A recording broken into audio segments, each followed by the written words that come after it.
Good evening to all. My name is Dr. Chandan Kumar HN, consultant physician and diabetologist practicing in city of Mysore for the last 15-20 years.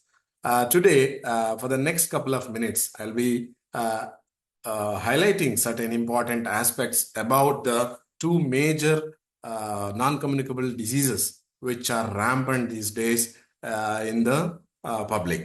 One is the problem of hypertension and the other one is the problem of dyslipidemia. ಅಂದ್ರೆ ಕನ್ನಡದಲ್ಲಿ ಹೇಳ್ಬೇಕಂದ್ರೆ ಅತಿ ಹೆಚ್ಚಿನ ರಕ್ತದೊತ್ತಡ ಮತ್ತೆ ಕೊಬ್ಬಿನ ಅಂಶ ಹೆಚ್ಚಾಗಿರುವ ಸಮಸ್ಯೆ. ಇವೆರಡು ಸಮಸ್ಯೆಗಳು ಯಾಕಪ್ಪ ಇಂಪಾರ್ಟೆಂಟು, ಯಾಕೆ ಇವತ್ತಿನ ದಿನ ನಾವು ಇದ್ರ ಬಗ್ಗೆ ಚರ್ಚೆ ಮಾಡ್ತಾ ಇದೀವಿ ಅಂತ ಹೇಳಿದ್ರೆ, ಬಹುತೇಕ ಇದು ಆಧುನಿಕ ಊಟದ ಪದ್ಧತಿಗಳಿಂದಿರಬಹುದು ಅಥವಾ ನಮ್ಮ ಜೀವನ ಶೈಲಿಗಳಿಂದ ಇರಬಹುದು, ಈಗ ಬಂದಿರುವಂತಹ ಫಾಸ್ಟ್ ಫುಡ್ ಕಲ್ಚರ್ ಇರಬಹುದು, ವ್ಯಾಯಾಮ ಇಲ್ಲದೆ ಇರೋದಿರ್ಬೋದು. ಇವೆಲ್ಲ ಕಾರಣಗಳಿಂದ ಏನಾಗಿದೆ, ಬಹಳಷ್ಟು ಕಾಮನ್ ಆಗಿ ನಾವು ಎಲ್ಲರಲ್ಲಿನೂ ಈ ಸಮಸ್ಯೆಗಳನ್ನ ನೋಡ್ತಾ ಇದೀವಿ. ಅತಿ ಹೆಚ್ಚಿನ ರಕ್ತದೊತ್ತಡ ಬರ್ಲಿಕ್ಕೆ ಕಾರಣಗಳೇನಪ್ಪಾ ಅಂತ ಹೇಳೋದಾದ್ರೆ, ಮೊದಲನೇದಾಗಿ ಇದಕ್ಕೆ ಜೆನೆಟಿಕ್ ಪ್ರಿಡಿಸ್ಪೊಸಿಷನ್ ಇರ್ಬೋದು. ಅಂದ್ರೆ ಅವರ ತಂದೆ ತಾಯಿಗಳಲ್ಲಿ BP ಇದ್ದು ಅನುವಂಶಿಕವಾಗಿ ಅಥವಾ ಅವರ ಫ್ಯಾಮಿಲಿನಲ್ಲಿ ಜೆನೆಟಿಕ್ಸ್ ಇಂದ ಬಂದಿರುವಂತ ಪ್ರಿಡಿಸ್ಪೊಸಿಷನ್ ಇರ್ಬೋದು. ಅದನ್ನ ನಾವು ಬದಲಾವಣೆ ಮಾಡ್ಲಿಕ್ಕೆ ಆಗಲ್ಲ.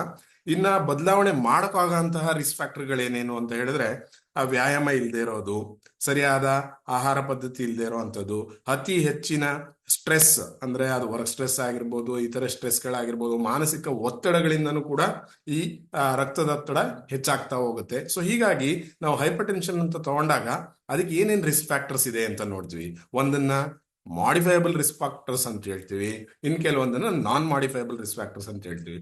ಮಾಡಿಫೈಯಬಲ್ ರಿಸ್ಕ್ ಫ್ಯಾಕ್ಟರ್ಸ್ ಅಂತ ಹೇಳಿದ್ರೆ ಈ lack of exercise, dietary styles, exercise, stress management, ಇದನ್ನೆಲ್ಲ. ನಾನ್ ಮಾಡಿಫೈಯಬಲ್ ರಿಸ್ಕ್ ಫ್ಯಾಕ್ಟರ್ಸ್ ಅಂತ ಹೇಳಿದ್ರೆ, ಈಗ ಅದು ನಿಮ್ ತಂದೆ ತಾಯಿಗಿದ್ದು ನಿಮಗೂ ಬರುವಂತ ಸಾಧ್ಯತೆ ಹೆಚ್ಚಿರೋದನ್ನ ನೀವು ಮಾಡಿಫೈ ಮಾಡ್ಲಿಕ್ಕೆ ಆಗೋದಿಲ್ಲ ಆಬ್ವಿಯಸ್ಲಿ. ಸೊ ಹಾಗಾಗಿ ಈ ಮಾಡಿಫೈಯಬಲ್ ರಿಸ್ಕ್ ಫ್ಯಾಕ್ಟರ್ಸ್ ಏನಿದೆ ಅವುಗಳ ಬಗ್ಗೆ ಅತಿ ಹೆಚ್ಚಿನ ಪ್ರಾಮುಖ್ಯತೆ ಕೊಡ್ಬೇಕು. ಯಾಕೆ ಪ್ರಾಮುಖ್ಯತೆ ಕೊಡ್ಬೇಕಂದ್ರೆ, ಈಗ ನೋಡಿ, ನಾನು ಎಲ್ಲಾ ಪೇಷಂಟ್ಸ್ಗೂ ಹೇಳ್ತಾ ಇರ್ತೀನಿ, ಮುಖ್ಯವಾಗಿ ಡಯಾಬಿಟಿಸ್ ಅಂದ್ರೆ ಮಧುಮೇಹಕ್ಕೂ ಅತಿ ಹೆಚ್ಚಿನ ರಕ್ತದೊತ್ತಡ ಅಂದ್ರೆ ಹೈಪರ್ ಟೆನ್ಷನ್ಗೂ ಒಂದು ಇಂಪಾರ್ಟೆಂಟ್ ಡಿಫರೆನ್ಸ್ ಇದೆ. ಇವೆರಡೂ ಸಮಸ್ಯೆಗಳು ಮನುಷ್ಯನ ದೇಹದಲ್ಲಿನ ರಕ್ತನಾಳಗಳನ್ನ ಡ್ಯಾಮೇಜ್ ಮಾಡ್ತಾ ಹೋಗುತ್ತೆ. ರಕ್ತನಾಳಗಳನ್ನ ಡ್ಯಾಮೇಜ್ ಮಾಡುವಂತ ಕಾಯಿಲೆಗಳು ಅಂದ್ರೆ ಅದು ಕಾಲಿನಿಂದ ಮುಡಿಯವರೆಗೆ, ತಲೆಯಿಂದ ಕಾಲಿನವರೆಗೆ ಎಲ್ಲಾ ಅಂಗಾಂಗಗಳನ್ನ ಡ್ಯಾಮೇಜ್ ಮಾಡುವಂತಹ ಎರಡು ಇಂಪಾರ್ಟೆಂಟ್ ಕಾಯಿಲೆಗಳು. ಅಂದಾಗ ರಕ್ತನಾಳಗಳನ್ನ ಡ್ಯಾಮೇಜ್ ಮಾಡ್ತಾ ಇದೆ ಈ BP ಅಥವಾ ಹೈಪರ್ ಟೆನ್ಷನ್ ಅಂತ ಏನ್ ಕರಿತೀವಿ, ಇದು ರಕ್ತನಾಳಗಳನ್ನ ಡ್ಯಾಮೇಜ್ ಮಾಡ್ತಾ ಇದೆ ಅಂತ ಹೇಳಿದ್ರೆ, ಎಲ್ಲೆಲ್ಲಿ ರಕ್ತನಾಳಗಳಿರುತ್ತೆ, ತಲೆಯಿಂದ ಕಾಲ್ನವರೆಗೂ ಎಲ್ಲ ಕಡೆ ರಕ್ತನಾಳಗಳಿರುತ್ತೆ. ಆಗ ಮೆದುಳಿನ ರಕ್ತನಾಳಗಳು ಡ್ಯಾಮೇಜ್ ಆದ್ರೆ ಸ್ಟ್ರೋಕ್, ಪಾರ್ಶ್ವವಾಯು ಅಂತ ಏನ್ ಹೇಳ್ತೀವಿ ಅದಾಗತ್ತೆ. ಕಣ್ಣಿನ ರಕ್ತನಾಳಗಳು ಡ್ಯಾಮೇಜ್ ಆದ್ರೆ ದೃಷ್ಟಿ ಮಾಂದ್ಯತೆ, ರೆಟಿನಾ ಡ್ಯಾಮೇಜು, ಈ ತರ ಸಮಸ್ಯೆಗಳು, ಗ್ಲಾಕೋಮಾ, ಇವೆಲ್ಲ ಆಗತ್ತೆ. ನಂತರ ಹೃದಯದಲ್ಲಾದ್ರೆ ಹೃದಯಾಘಾತ, ಕಿಡ್ನಿನಲ್ಲಾದ್ರೆ ಕಿಡ್ನಿ ಸಮಸ್ಯೆಗಳು, ಕಿಡ್ನಿ ಫೈಲ್ಯೂರು, ಮೂತ್ರಪಿಂಡ ವೈಫಲ್ಯ, ಹಾಗೆ ಇನ್ನ ಇತರೆ ಅಂಗಾಂಗಗಳಲ್ಲಿ ಅಂದ್ರೆ ಕಾಲಿನ ತುದಿಗಳಲ್ಲಿ ಗ್ಯಾಂಗ್ರೀನ್ ಆಗುವಂಥದ್ದು, ಬ್ಲಾಕ್ ಆಗುವಂಥದ್ದು, ಹೀಗೆ ದೇಹದ ಎಲ್ಲ ಅಂಗಾಂಗಗಳನ್ನೇ ಡ್ಯಾಮೇಜ್ ಮಾಡಬಲ್ಲಬಹುದಾದಂತಹ ಒಂದು ಅತಿ ಮುಖ್ಯವಾದ ಒಂದು ಸಮಸ್ಯೆ ಈ ಅತಿ ಹೆಚ್ಚಿನ ರಕ್ತದೊತ್ತಡ.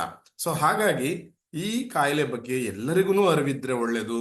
ಶಾಲಾ ಮಕ್ಕಳುಗಳಿಂದ ಪ್ರತಿಯೊಬ್ಬರಲ್ಲೂ ಈ ಕಾಯಿಲೆ ಅಂದ್ರೇನು, ಇದು ಹೇಗೆ ಸಮಸ್ಯೆ ಕೊಡುತ್ತೆ, ಇದರ ಪರಿಣಾಮಗಳೇನು, ಇದನ್ನ ತಡೆಗಟ್ಟೋದು ಹೇಗೆ ಅನ್ನೋದ್ರ ಬಗ್ಗೆ ಪ್ರತಿಯೊಬ್ಬರಿಗೂ, ಜನಸಾಮಾನ್ಯರಿಗೂ, ಎಲ್ಲರಿಗೂ ಇದ್ರ ಬಗ್ಗೆ ಅರಿವು ಇರೋದು ಬಹಳ ಮುಖ್ಯ. ಸೊ ಹಾಗಾಗಿ ಈಗ ನಮಗೇನ್ ತಿಳ್ಕೊಂಡಾಗಿದೆ, ಅದು ಕಾಯಿಲೆ ಅಂದ್ರೆ ಏನು, ಇದರಿಂದ ಏನ್ ತೊಂದರೆ ಆಗುತ್ತೆ, ಇದರಿಂದ ಏನ್ ಸಮಸ್ಯೆ ಆಗುತ್ತೆ ಅನ್ನೋದು ಗೊತ್ತಾಯ್ತು. ಹಾಗೆಯೇ ಅದಕ್ಕೆ ಸಾಥ್ ಕೊಡೋಂತ ಅಥವಾ ಅದಕ್ಕೆ ಇನ್ನೂ ಜೊತೆಗೂಡಿ ಇನ್ನೂ ಅತಿ ಹೆಚ್ಚಿನ ವೇಗದಲ್ಲಿ ಅಂಗಾಂಗಗಳನ್ನ ಡ್ಯಾಮೇಜ್ ಮಾಡಬಲ್ಲ ಅಂತದ್ದು ಈ ಹೆಚ್ಚಿದ ರಕ್ತದಲ್ಲಿನ ಕೊಬ್ಬಿನ ಅಂಶ ಅಂದ್ರೆ ಡಿಸ್ಲಿಪಿಡಿಮಿಯಾ ಅಂತ ಹೇಳ್ತೀವಿ. ಅಂದ್ರೆ ಬಾಡಿನಲ್ಲಿ ಕೊಲೆಸ್ಟ್ರಾಲ್ಸ್ ಅಂತ ಇರುತ್ತೆ. ಕೊಲೆಸ್ಟ್ರಾಲ್ಸ್ ಅಲ್ಲಿ 3-4 ವಿಧ ಇರುತ್ತೆ. ಅದು ಕೆಲವೊಬ್ಬರೆಲ್ಲ ಕೇಳ್ತಿರ್ತಾರೆ, ಸರ್ ಗುಡ್ ಕೊಲೆಸ್ಟ್ರಾಲ್ ಯಾವುದು, ಬ್ಯಾಡ್ ಕೊಲೆಸ್ಟ್ರಾಲ್ ಯಾವುದು. ಈ ಕೊಲೆಸ್ಟ್ರಾಲ್ ಅನ್ನೋದು ಅತಿ ಮುಖ್ಯವಾದ ಕೊಬ್ಬಿನ ಅಂಶ ದೇಹದಲ್ಲಿ. ಅದು ಬಹಳ ಮುಖ್ಯ, ದೇಹಕ್ಕೆ ಬೇಕಾದಂತ ಅಂಶ. ಆದ್ರೆ ಇತಿಮಿತಿಯಾಗಿದ್ರಷ್ಟೇನೆ ಅದು ಒಳಿತು. ಅತಿ ಹೆಚ್ಚಾಗಿದ್ರೆ ಅದೇನು ಮಾಡುತ್ತೆ, ರಕ್ತದ ಸಾಂದ್ರತೆಯನ್ನು ಹೆಚ್ಚು ಮಾಡಿ ಆ ಪ್ಲೇಕ್ಸ್ ಅಂತ ರಕ್ತನಾಳಗಳ ಡ್ಯಾಮೇಜ್ಗೆ ಅದು ಕೂಡ ಕಾರಣಭೂತ ಆಗುತ್ತೆ. ಹಾಗಾಗಿ ಇವೆರಡೂ ಕಾಂಬಿನೇಷನ್ಗಳಾದಾಗ ಇನ್ನೂ ಹೆಚ್ಚಿನ ಸಂಖ್ಯೆಯ ಪೇಷಂಟ್ಸು ಈ ರಕ್ತದೊತ್ತಡದ ಸಮಸ್ಯೆಗಳಿಗೆ ಈಡಾಗ್ತಾ ಹೋಗ್ತಾರೆ.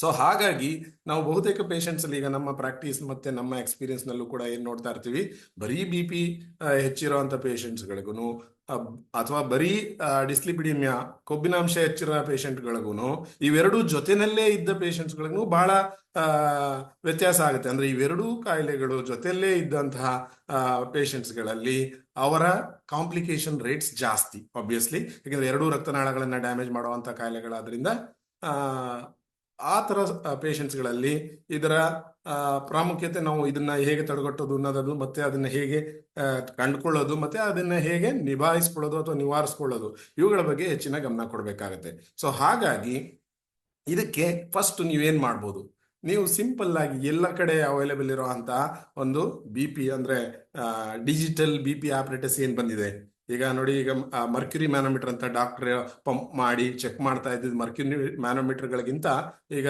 ಓಮ್ರಾನ್ ಅಥವಾ ಇತರೆ ಕಂಪನಿಗಳಿಂದ ಬರುವಂತಹ ಡಿಜಿಟಲ್ ಬಿ ಪಿ ಆಪರೇಟರ್ಸ್ಗಳನ್ನ ಈಗ ಎಂಡೋಸ್ ಮಾಡಲಾಗ್ತಿದೆ. ಯಾಕಂದ್ರೆ ಮರ್ಕ್ಯುರಿ ಅದು ನೇಚರ್ ಫ್ರೆಂಡ್ಲಿ ಅಲ್ಲ ಅಂತ ಹೇಳಿ ಈಗೆಲ್ಲ ಕಡೆ ಡಿಜಿಟಲ್ ಮ್ಯಾನೋಮೀಟರ್ಸ್ ನ ರೆಕಮೆಂಡ್ ಮಾಡಲಾಗ್ತದೆ. ಅದನ್ನ ನೀವೆಲ್ಲಾದ್ರೂ ಒಂದು ಸ್ಟ್ಯಾಂಡರ್ಡ್ ಆಪರೇಟರ್ಸ್ ನ ಕೊಂಡುಕೊಂಡು ನೀವೇ ಟೆಸ್ಟ್ ಮಾಡೋದಕ್ಕೊಳ್ಬಹುದು, ಅಥವಾ ನಿಮ್ಮ ವೈದ್ಯರುಗಳ ಹತ್ರ ಅಥವಾ ನಿಮ್ಮ ಹತ್ರ ಇರುವ ಆರೋಗ್ಯ ಸಂಸ್ಥೆಗಳಲ್ಲಿ ಹೋಗಿ ನೀವು ಚೆಕ್ ಮಾಡಿಸ್ಕೊಂಡ್ರೆ ಏನಾಗ್ತಾ ಇದೆ ಬಿ ಪಿ, ನಾರ್ಮಲ್ ರೇಂಜ್ ಎಷ್ಟು, 120 ಮತ್ತೆ 80 ಅಥವಾ 10 ಹೆಚ್ಚು ಕಡಿಮೆ ಇರ್ಬೋದು, ಅಥವಾ 140 90ಕ್ಕಿಂತ ಹೆಚ್ಚಿದ್ರೆ ಇದರ ಅತಿ ಹೆಚ್ಚಿದ ರಕ್ತದೊತ್ತಡ ಅಂತ ಹೇಳ್ತೀವಿ. ಇದು ಒಂದು ಬಾರಿ ಈಗ ನೀವು ಹೋಗಿ ದಡಬಡ ಅಂತ ಬಂದು ವೈದ್ಯರ ಆಫೀಸಲ್ಲಿ ಕೂತ್ಕೊಂಡು ಚೆಕ್ ಮಾಡಿದ ತಕ್ಷಣ ಜಾಸ್ತಿ ಇದ್ರೆ ಅಷ್ಟೇ ಅಲ್ಲ, ಅದಕ್ಕೆ ಹಲವಾರು ಸ್ಟ್ಯಾಂಡರ್ಡ್ ಪ್ಯಾರಾಮೀಟರ್ಸ್ ಇದೆ. ಅಂದ್ರೆ ವೈದ್ಯರು ನೋಡ್ತಾರೆ, ನೀವು ಬಂದು 5 ನಿಮಿಷ ಕೂತಿದ್ದೀರಾ, ಹೇಗೆ ಕೂತಿದ್ದೀರಾ, ಸ್ಟ್ರೆಸ್ ಇಲ್ವಾ, ಅಲ್ಲಿ ವಾತಾವರಣ ಹೇಗಿದೆ, ನಿಮ್ಮನ್ನ ಕಂಫರ್ಟಬಲ್ ಆಗಿ ಕೂರಿಸಿ ನಿಮ್ಗೆ ಎಕ್ಸ್ಪ್ಲೈನ್ ಮಾಡಿ ನಂತರ ಚೆಕ್ ಮಾಡಿ, ಒಂದ್ಸಲಿ ಎಲ್ಲ 2-3 ಬಾರಿ ಚೆಕ್ ಮಾಡಿ, ಆ 2-3 ಬಾರಿಯ ಆವರೇಜ್ ನ ತಗೊಂಡು ಮತ್ತೆ ಇನ್ನೊಂದ್ಸತಿ ಬರ್ಲಿಕ್ಕೆ ಹೇಳಿ. ಈ ರೀತಿ ಹಲವಾರು ಬಾರಿ ಚೆಕ್ ಮಾಡಿದಾಗ್ಲೂ ಕೂಡ ನಿಮ್ಮ ರಕ್ತದೊತ್ತಡ 140/90ಕ್ಕಿಂತ ಹೆಚ್ಚಿದ್ರೆ, ಎರಡರಲ್ಲಿ ಒಂದೇ ಹೆಚ್ಚಿದ್ರು ಇದನ್ನ ಹೈಪರ್ ಟೆನ್ಷನ್ ಅಂತ ನಾವು ಡಯಾಗ್ನೋಸ್ ಮಾಡಿ ಅದಕ್ಕೆ ಸಂಬಂಧಪಟ್ಟ ಕೆಲವೊಂದು ಟೆಸ್ಟ್ಗಳನ್ನ ಮಾಡಲಾಗತ್ತೆ. ನಿಮ್ಮ ಕೊಬ್ಬಿನಾಂಶ ಹೇಗಿದೆ ರಕ್ತದಲ್ಲಿ, ಅಥವಾ ಜೊತೆಗೇನೆ ಸಕ್ಕರೆ ಕಾಯಿಲೆ ಕೂಡ ಶುರು ಆಗಿದೆಯಾ, ಅಥವಾ ಇನ್ನ ಇತರೆ ಸಮಸ್ಯೆಗಳು ತುಂಬಾ ಹೆಚ್ಚಿನ ಬಿ ಪಿ 200 ಮೇಲೆ 220 ಮೇಲೆ ಇದ್ರೆ ಆಗ ನಾವು ಕೆಲವೊಂದು ಎಂಡೋಕ್ರೈನ್ ಕಾಸಸ್ ಅಥವಾ ಇತರೆ ಥೈರಾಯ್ಡ್ ಮತ್ತೆ ಕಿಡ್ನಿ ರಕ್ತನಾಳಗಳ ಬ್ಲಾಕ್ಸ್ ಈ ಕಾರಣಗಳಿಂದ ಏನಾದ್ರೂ ಬಿ ಪಿ ಜಾಸ್ತಿ ಆಗಿದೆಯಾ ಅನ್ನೋದನ್ನ ನಾವು ಪರೀಕ್ಷೆ ಮಾಡಲಾಗತ್ತೆ. ಪರೀಕ್ಷೆ ಮಾಡಿದ ನಂತರ ಓಕೆ ನಿಮಗೆ ಬಿ ಪಿ ಇದೆ, ಆ ಬಿ ಪಿ ನಲ್ಲಿ ಇದು ಪ್ರೈಮರಿ ಹೈಪರ್ಟೆನ್ಷನ್ ಇತರೆ ಕಾರಣಗಳಿಂದ ಬಂದಿರುವಂತದ್ದಲ್ಲ ಅಥವಾ ಬಂದಿರೋದು ಅನ್ನೋದನ್ನ ಕಂಡುಕೊಂಡು ನಂತರ ಮೊದಲನೇದಾಗಿ ನಿಮಗೆ ಮೆಡಿಸಿನ್ ಅಲ್ಲದೇನೆ ಏನೇನ್ ಮಾಡ್ಬೋದು, ನಿಮ್ಮ ಸ್ಟ್ರೆಸ್ ನ ನಿವಾರಣೆ ಮಾಡಲಿಕ್ಕೆ ಯೋಗ, ಧ್ಯಾನ, ದೈನಂದಿನ ವ್ಯಾಯಾಮಗಳನ್ನ ರೆಕಮೆಂಡ್ ಮಾಡಲಾಗುತ್ತೆ. ಅಥವಾ ಸಿಂಪಲ್ ಬ್ರಿಸ್ಕ್ ವಾಕಿಂಗ್ ಆಗ್ಬೋದು. ನೀವು ವಾರದಲ್ಲಿ ಕನಿಷ್ಠ ಪಕ್ಷ 4ರಿಂದ 5 ದಿನ ಪ್ರತಿದಿನ ಒಂದು 45 ನಿಮಿಷ ಬ್ರಿಸ್ಕ್ ವಾಕಿಂಗ್ ಮಾಡಿದ್ರೆ ಅದೇ ಎಷ್ಟೋ ನಿಮ್ಮ ರೋಗವನ್ನು ತಡೆಗಟ್ಟಲಿಕ್ಕೆ ಸಹಾಯ ಮಾಡುತ್ತೆ. ಇನ್ನ ನಂತರ ವ್ಯಾಯಾಮ ಮತ್ತೆ ಯೋಗ ಧ್ಯಾನಗಳ ಜೊತೆಗೆ ಇನ್ನ ನಿಮ್ಮ ದೈನಂದಿನ ಆಹಾರ ಪದ್ಧತಿಗಳಲ್ಲಿ ಕೆಲವೊಂದು ಬದಲಾವಣೆಗಳು ಏನು, ಉಪ್ಪನ್ನ ಅಂಶವನ್ನ ಕಡಿಮೆ ಮಾಡೋದು, ಅತಿ ಹೆಚ್ಚಿನ ಉಪ್ಪಿರುವಂತಹ ಆಹಾರ ಪದಾರ್ಥಗಳನ್ನ ಅವಾಯ್ಡ್ ಮಾಡುವಂಥದ್ದು. ಅಂದ್ರೆ ಉಪ್ಪು, ಉಪ್ಪಿನಕಾಯಿ, ಹಪ್ಪಳ, ಸಾಲ್ಟ್ ಬ್ರೆಡ್, ಸಾಲ್ಟ್ ಬಿಸ್ಕೆಟ್ ಇವೆಲ್ಲ ಏನು ಉಪಯೋಗಿಸ್ತಾ ಇರ್ತೀರಿ ಅದನ್ನೆಲ್ಲ ಕಡಿಮೆ ಮಾಡ್ಲಿಕ್ಕೆ ಹೇಳಲಾಗತ್ತೆ. ನಂತರ ಇನ್ನ ಕೊಬ್ಬಿನ ಅಂಶದ ಪದಾರ್ಥಗಳು ಅಂದ್ರೆ ಎಣ್ಣೆಲಿ ಕರೆದಿರುವಂಥದ್ದು, ಫಾಸ್ಟ್ ಫುಡ್ಸ್, ಪಿಜ್ಜಾ, ಬರ್ಗರ್ಸು, ಬಜ್ಜಿ, ಬೋಂಡಾ ಈ ರೀತಿಯ ಅಂಶಗಳನ್ನ ಕಡಿಮೆ ಮಾಡ್ಲಿಕ್ಕೆ ಹೇಳಲಾಗತ್ತೆ. ನಂತರ ಅದೆಲ್ಲ ಅಂದ್ರೆ ಮೊದಲು ನಾನ್ ಮೆಡಿಕಲ್ ವೇಸ್ ಅಂದ್ರೆ ನಿಮಗೆ ಔಷಧಿಗಳನ್ನ ಕೊಡದೆ ಏನೇನ್ ತಡೆಗಟ್ಟಬಹುದು ಅನ್ನೋದನ್ನ ರೆಕಮೆಂಡ್ ಮಾಡಿ, ಆ ಮಾರ್ಗಗಳು ಅಷ್ಟೇ ನಿಮ್ಮ ಬಿ ಪಿಯನ್ನ ಟಾರ್ಗೆಟ್ಗೆ ತರಲಿಲ್ಲ ಅಂದಾಗ ನಿಮಗೆ ವೈದ್ಯರು ಮೆಡಿಸಿನ್ಸ್ ನ ಪ್ರಿಸ್ಕ್ರೈಬ್ ಮಾಡಲಾಗತ್ತೆ. ಅದನ್ನು ಏನ್ ಮಾಡ್ತೇವೆ, ಆಗ ಒಂದು ಸಣ್ಣ ಡೋಸೇಜ್ ನಿಂದ ಶುರು ಮಾಡಿ ಮತ್ತೆ ಪಿರಿಯಾಡಿಕಲಿ ಟೆಸ್ಟ್ ಮಾಡಿ ಅದನ್ನ ನಿಮ್ಮ ಬಿ ಪಿಗೆ ಅನುಗುಣವಾಗಿ ಅಡ್ಜಸ್ಟ್ ಮಾಡಲಾಗುತ್ತೆ. ಅಥವಾ ಈಗ ಕೆಲವೊಬ್ರು ಕೇಳ್ತಾ ಇರ್ತಾರೆ, ಒಂದ್ಸಲಿ ನಾನು ಬಿ ಪಿ ಮಾತ್ರ ತಗೊಂಡ್ಬಿಟ್ರೆ ಲೈಫ್ ಲಾಂಗ್ ತಗೋಬೇಕಾಗುತ್ತೆ ಡಾಕ್ಟ್ರೆ, ನಾನು ತಗೊಳಲ್ಲ, ಈಗ ಶುರು ಮಾಡಲ್ಲ ಅಂತ ಹೇಳ್ತಾರೆ. ಅದೂ ತಪ್ಪು ಅಭಿಪ್ರಾಯ. ಒಂದ್ಸತಿ ಶುರು ಮಾಡಿದ್ರೆ ನಾವು ಸ್ಟಾಪ್ ಮಾಡಲೇಬಾರ್ದು ಅಂತಿಲ್ಲ. ಅದನ್ನ ಏನಕ್ಕೆ ಆ ರೀತಿ ಬಹುಶಃ ತಿಳ್ಕೊಂಡಿದ್ದಾರೆ ಎಲ್ರು ಅಂದ್ರೆ, ಹೌದು ಇದನ್ನ ಪೇಷಂಟೇ ತನಗೆ ಮನಸ್ಸೋ ಇಚ್ಛೆ ಬಂದಾಗೆ ನಿಲ್ಸೋದು ಶುರು ಮಾಡೋದು ತಪ್ಪು, ಆ ರೀತಿ ಮಾಡೋ ಹಾಗಿಲ್ಲ. ಆದ್ರೆ ನಿಮ್ಮ ವೈದ್ಯರು ಈಗ ಹೆಚ್ಚಿರೋದ್ರಿಂದ ಶುರು ಮಾಡಿ ನಂತರ ಫ್ರೀಕ್ವೆಂಟ್ ಆಗಿ ಫಾಲೋ ಅಪ್ ಮಾಡಿದಾಗ ನಿಮ್ಮ ಇತರೆ ರಿಸ್ಕ್ ಫ್ಯಾಕ್ಟರ್ಸ್ ಎಲ್ಲ ಕಡಿಮೆ ಆಗಿ, ನೀವು ಸ್ಮೋಕಿಂಗ್ ಮಾಡೋದು ನಿಲ್ಸಿರೋದಿರ್ಬೋದು, ವ್ಯಾಯಾಮ ಮಾಡ್ಲಿಕ್ಕೆ ಶುರು ಮಾಡಿರ್ತೀರಾ, ಆಹಾರ ಪದಾರ್ಥಗಳು ಚೇಂಜ್ ಮಾಡ್ಕೊಂಡಿರ್ತೀರಾ, ಆವಾಗೆಲ್ಲ ಬಿ ಪಿ ಕಂಟ್ರೋಲ್ ಆಗಿರುವಾಗ ಮತ್ತೆ ಅವ್ರು ಬೇಕಾದ್ರೆ ನಿಮ್ಮ ಮೆಡಿಸಿನ್ ಡೋಸೇಜ್ ನ ಕಡಿಮೆ ಮಾಡಿ ಕೆಲವೊಮ್ಮೆ ನಿಲ್ಲಿಸ್ಲಿಕ್ಕೂ ಕೂಡ ಸಾಧ್ಯ ಇರುತ್ತೆ. ಸೊ ಹಾಗೆ ಇನ್ನ ಕೊಬ್ಬಿನಾಂಶದ ವಿಚಾರದಲ್ಲೂ ನಿಮ್ಮಲ್ಲಿ ನಾನಾಗ್ಲೇ ಹೇಳಿದಾಗೆ ಒಂದು ಲಿಪಿಡ್ ಪ್ರೊಫೈಲ್ ಅದನ್ನ ಮಾಡಲಾಗುತ್ತೆ. ಖಾಲಿ ಹೊಟ್ಟೆಯ ಒಂದು ರಕ್ತದ ಸ್ಯಾಂಪಲ್ ನ ತಗೊಂಡು ಅದರಲ್ಲಿ ಟೋಟಲ್ ಕೊಲೆಸ್ಟ್ರಾಲ್ ಅನ್ನೋದಿರುತ್ತೆ, LDL cholesterol, HDL cholesterol, VLDL cholesterol, triglycerides ಅಂತ ಇತರೆ ಒಂದು 5-6 ರೀತಿಯ ಪ್ಯಾರಾಮೀಟರ್ಸ್ ನ ಚೆಕ್ ಮಾಡಲಾಗುತ್ತೆ.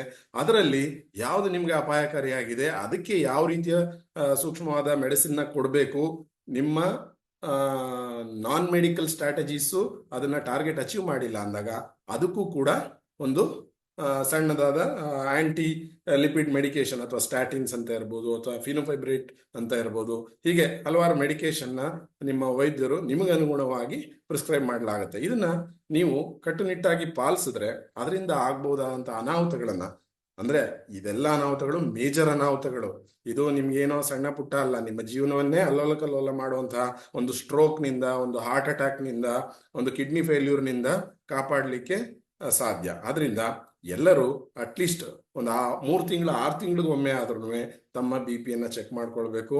2-3 ವರ್ಷಗಳಿಗೊಮ್ಮೆ ಆದ್ರೂ ರಕ್ತದಲ್ಲಿ ತಮ್ಮ ಕೊಬ್ಬಿನಾಂಶಗಳು ಹೇಗಿದೆ ಅನ್ನೋದನ್ನ ಪರೀಕ್ಷೆ ಮಾಡ್ಕೊಳ್ಬೇಕು. ಅದನ್ನ ಮತ್ತೆ ನಿಮ್ಮ ಅಲ್ಲಿ ನಾರ್ಮಲ್ ರೇಂಜ್ ಏನ್ ಕೊಟ್ಟಿದ್ದಾರೆ ಅದಕ್ಕಿಂತ ಹೆಚ್ಚಾಗಿ ಬರ್ತಾ ಇದೆ ಅಂತ ಹೇಳಿದ್ರೆ ವೈದ್ಯರನ್ನ ಸಂಪರ್ಕಿಸಿ ಏನು ಸರಿಯಾದ ಕ್ರಮ ತಗೊಳ್ಬೇಕು ಅನ್ನೋದು ಎಲ್ಲರೂ ತಿಳ್ಕೊಳ್ಬೇಕಾಗಿರುವಂತಹ ವಿಷಯ. ಹಾಗೆ ಇದನ್ನ ನೀವು ಸರಿಯಾಗಿ ಪಾಲಿಸಿದ್ದಾದ್ರಲ್ಲಿ ಇದರಿಂದ ನಿಮಗೆ ಯಾವುದೇ ಅನಾಹುತಗಳು, complications, terminal end organ damage ಅಂತ ಹೇಳ್ತೀವಿ, ಅದಾಗದನ್ನ ನಾವು ಪ್ರಿವೆಂಟ್ ಮಾಡ್ಬೋದು.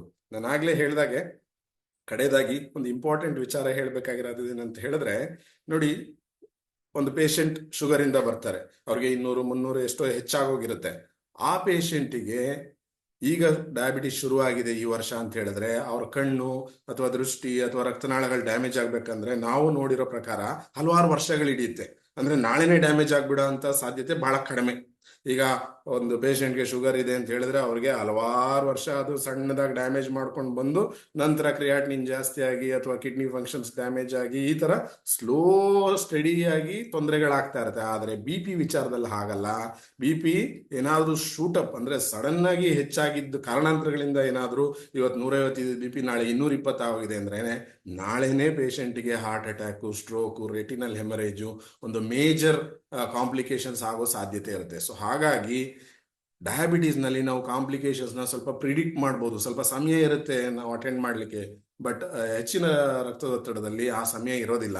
ಹಾಗಾಗಿ ಎಲ್ಲರೂ ಇದ್ರ ಬಗ್ಗೆ ಹೆಚ್ಚಿನ ಗಮನ ವಹಿಸಬೇಕು ಅನ್ನೋದು ನನ್ನ ಸಂದೇಶ. Thank you.